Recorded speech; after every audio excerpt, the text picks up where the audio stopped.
Selamat pagi, salam sejahtera dan salam sayangi Malaysiaku, negaraku terbilang.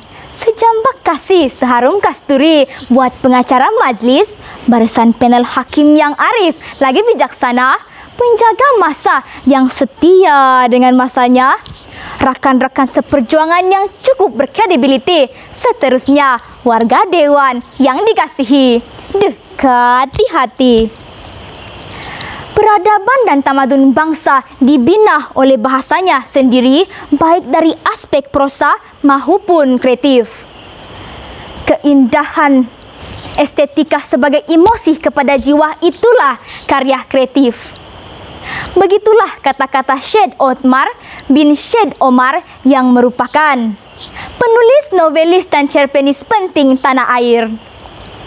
Berdasarkan kata-kata beliau, jelaslah menunjukkan bahawa bahasa Melayu mampu membina semangat perpaduan dalam kalangan masyarakat. Berdirinya saya di pentas ini dengan penuh iltizam ingin menyampaikan sedikit dogma berpandukan tinta dan wacana para sarjana menerusi mauduk pidato saya, iaitu bahasa Melayu tonggak perpaduan bangsa Malaysia. Minta maaf. Hadirin yang dihormati, menurut Pendeta Zaaba, bahasa merupakan citra masyarakat, berakal budi, budaya, jiwa atau roh sesuatu bangsa. Keintelektualan dan tamadun bangsa membuktikan peranan terbesar bahasa sesuatu bangsa. Kita sebagai warga Malaysia seharusnya menghayati dan menghargai bahasa kebangsaan sebagai bahasa jiwa bangsa dan citra jati diri. Situasi ini dapat dilihat melalui bidalan, bersatu kita teguh, bercerai kita roboh. Sesungguhnya, negara yang memiliki masyarakat majmuk seperti Malaysia yang berpaksikan pada perpaduan untuk meneruskan kelangsungan keharmonian dalam negara, saya yakin perpaduan penting dalam sesebuah negara. Dalam usaha melonjak status negara berpendapatan tinggi dan melaksanakan dasar transformasi negara, saya percaya bahawa soal perpaduan tidak boleh dipandang enteng kerana bukan mudah untuk membina negara bangsa dan mendaulatkan identiti bangsa.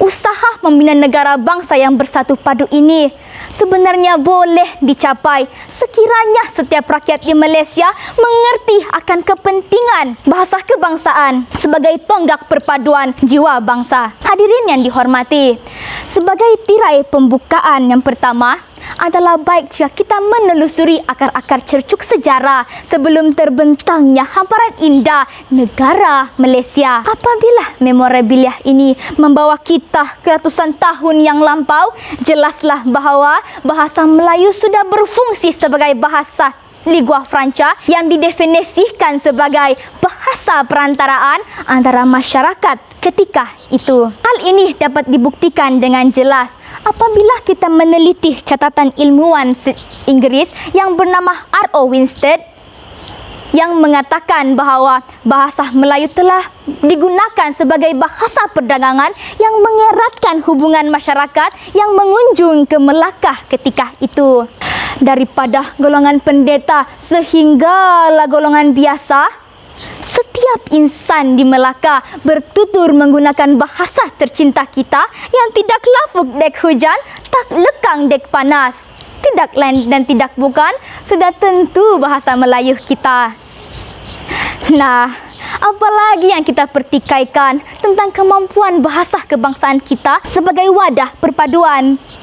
Oleh itu, hamparan sejarah jelas mengatakan bahawa bahasa kebangsaan mampu menjadi bahasa perpaduan yang cemerlang di dunia. Sidang Dewan yang dihormati, melalui penggunaan bahasa Melayu, sebarang konfrontasi, buruk sangka, salah faham dapat dikikis dengan mudah.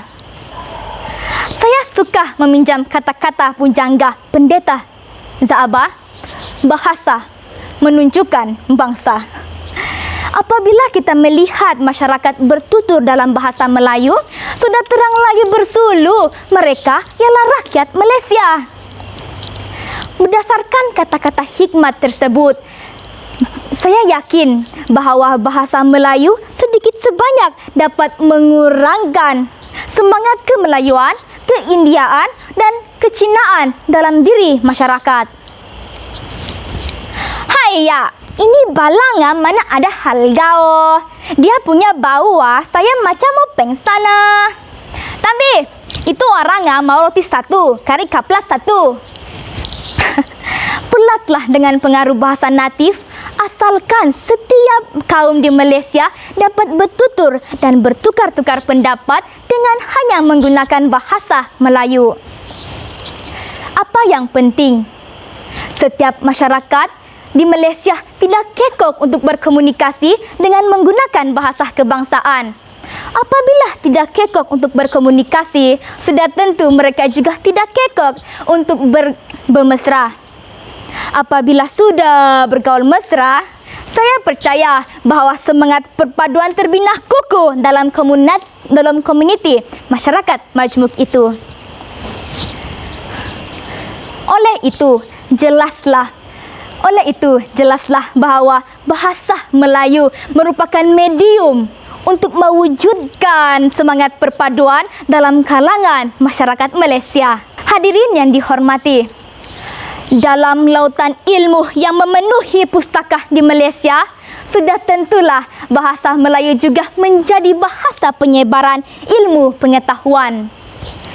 Berdasarkan data yang saya peroleh dari Akrib Negara, saya berasa amat kagum akan pencapaian bahasa Melayu kerana hampir 800 buah buku ilmiah telah ditulis dalam bahasa Melayu oleh rakyat Malaysia sendiri.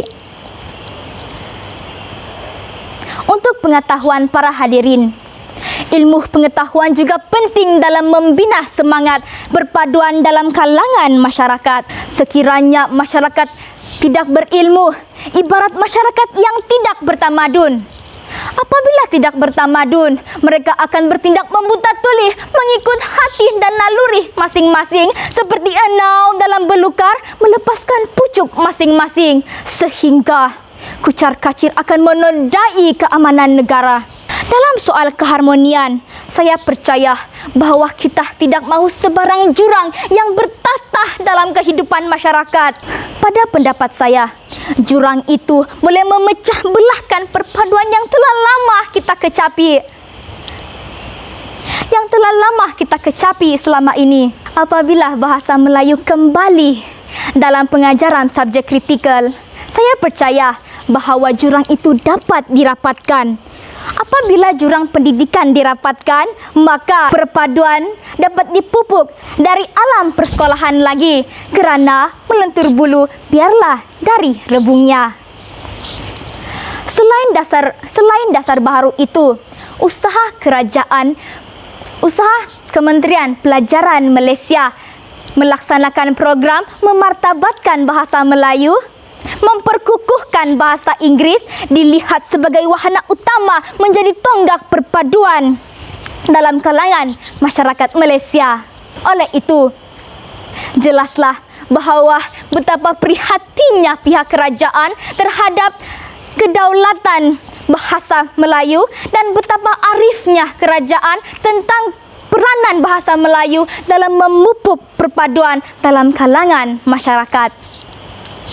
Hadirin yang dikasihi, sebelum pentas kembali senyap, sebelum saya mengundur diri, saya ingin mengingatkan kepada khayalak ramai pada hari ini bahawa insan yang memperlekehkan bahasa kebangsaan adalah insan yang merosakkan kebahagiaan yang telah lama kita kecapi. Tidak keterlaluan untuk saya katakan bahawa insan inilah anasir yang menodai kebahagiaan kita di bawah berkat satu Malaysia.